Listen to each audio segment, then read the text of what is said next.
When the document was tabled in Parliament, it caused a huge uproar, as the dossier claimed that the UK wanted to influence the ICC process and have Deputy Prime Minister Uhuru Kenyatta and Eldoret North MP William Ruto detained to block them from participating in the next polls, and that the British government also wanted President Mwai Kibaki indicted by the ICC upon his retirement.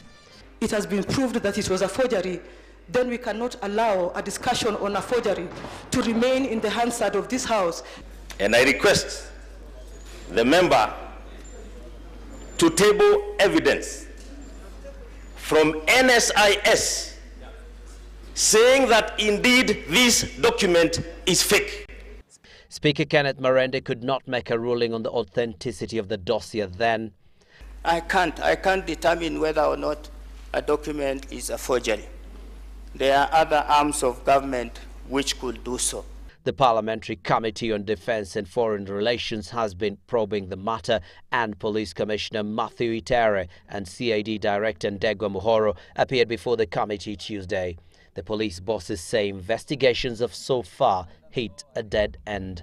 The Geneva Convention of 1961 do apply, unless you are given that permission in writing by their admission, you definitely eat a dead head.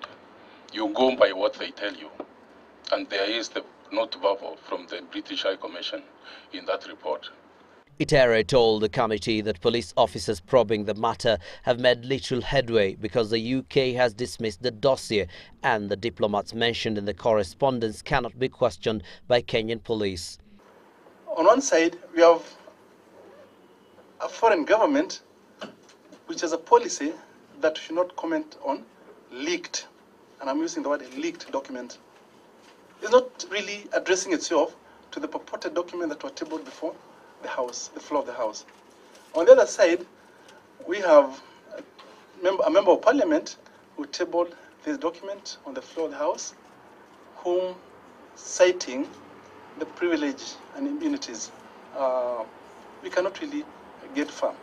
The investigating officers' hands are also tied as they cannot grill the two MPs who tabled the documents in Parliament, Yatta Mp Charles Kilonzo and Dugis legislator Abdi Osman. Officers were also unable to access crucial material and evidence. We need to corroborate based on forensic findings. How do we, for example, access, a computer that might have generated this particular? But the Parliamentary Defence and Foreign Relations Committee Chairman Kenyans said the probe must go on and be completed, as the allegations, including those casting aspersions on the Prime Minister and the ICC process, as well as those claiming there is a UK plot to have President Kibaki arrested upon his retirement, were grave.